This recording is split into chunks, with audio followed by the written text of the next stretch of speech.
এই ছেলেটাকে ভালো করে দেখো, চিনতে পারছো? এর নাম হচ্ছে বিক্রম। আর বিক্রম হচ্ছে আমার ছোট ছেলে। সে মামার বাড়িতে বিচুন নিতে যায়। সেদিন দিনটা রবিবার ছিল, আর তারিখটা হয়তো 4 তারিখ ছিল।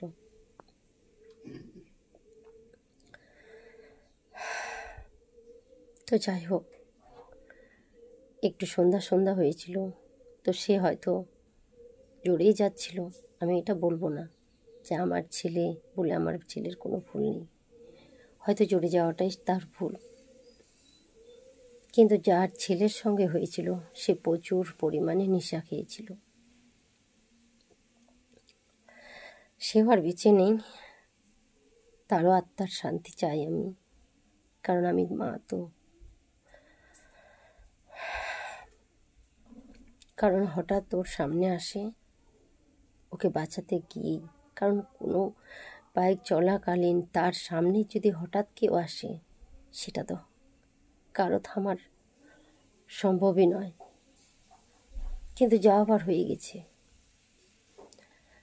আমারও সন্তান নেই, সে মায়েরও সন্তান নেই, কিন্তু দুঃখটা কোথায় সবার থেকে বেশি, যে আমার ছেলেকে মুসলিম ভেবে কেউ হাত দেয়নি।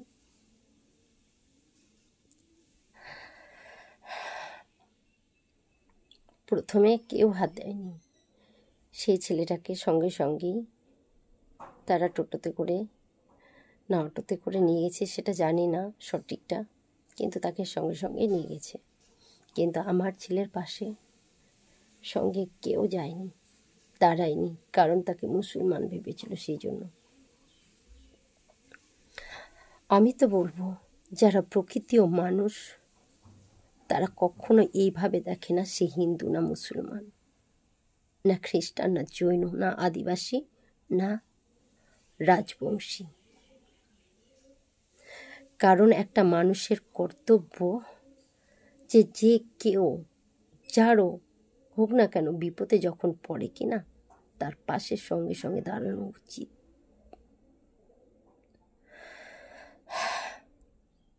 কারো এটা লক্ষ্য করা উচিত নয় যে সে আমার শত্রু না মিত্র, না সে জৈন না খ্রিস্টান না মুসলিম না দেশিয়া না রাজবংশী। এই যে দেখো, গলায় মালা পরে আছি, আমার ছেলে হিন্দু ছিল, এই যে দেখতে পাচ্ছ। কিন্তু আমার এখন হিন্দু নামটাকে কলঙ্ক লাগছে। কেন কলঙ্ক লাগছে?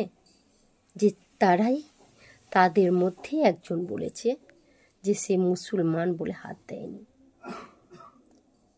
যারা এভাবে জাতির ভেদাভেদ করে না, তারা মানুষ নয়, তারা মানুষ নয়। হিন্দুর মধ্যে কি সত্যি খারাপ মানুষ নেই?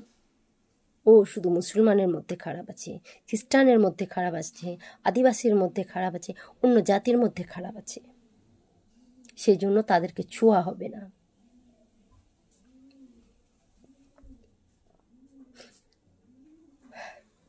আমি একটা মা হয়ে অনুরোধ করছি সবাইকে, সবাই তো হিন্দুরা খুব নিমাই সন্ন্যাসের সব কিছু দেখো, রাধা গোবিন্দ সব কিছু দেখো, এমনভাবে নিজের চেহারাটাকে তৈরি করো সাজ পোশাকে, তুলসীর মালা, ভক্তি, রাধা গোবিন্দর প্রতি ভক্তি দেখাও, কিন্তু এত নোংরামো কেন? রাধা গোবিন্দ তো সবাইকে ভালোবাসে, নোংরাটাও তার কাছে প্রিয়, ভালোটাও তার কাছে প্রিয়। তাহলে তোমরা মানুষ সাধারণ হয়ে এত ভেদাভেদ কিসের?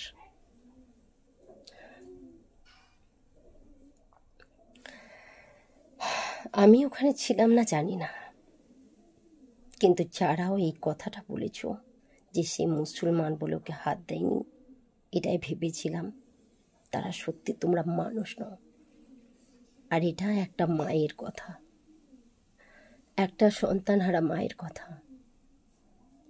আজ এক জায়গায় না এক জায়গায় বিপদে সবাই পড়বে, যারা এইভাবে মানুষকে ঘৃণা করো, যারা ভাবো যে হিন্দু মুসলমান অমুক তমুক এটা ওটা, অরিজিনাল প্রকৃতি ও মানুষের মধ্যে ঘৃণা থাকে না। তাকে কি যে না বিপদ হয়েছে, বিপদে পড়েছে, তাকে বাঁচাতে হবে, তাকে দেখতে হবে, সে যে হোক না কেন। তো যাই হোক, আমি সবাইকে বলছি, সব মাতা পিতা ভাই বোন দাদা কিংবা পুত্রদেরকে, এইভাবে করো না। মানুষ জাতিটার জন্ম পেয়ে মানুষ জাতিটার অপমান করো না। মানুষত্ব বোধটা রাখো, এগুলো ভেদাভেদ বাদ দাও, হিন্দু মুসলমান ভেদাভেদটা বাদ দাও। আজ সামান্য মুসলমান ভেবে আমার ছেলেটাকে তুললে না, এরকম হাজার হাজার ছেলেকে তোমরা তুলো না, হাজার হাজার ছেলেকে ছও না। এটা ঠিক নয়, এটা একদম ঠিক নয়। আমার ছেলে জানি না ঠিক সময়ে হয়তো সবাই তাকে ধরে বসালে হয়তো বেঁচে যেত। এটা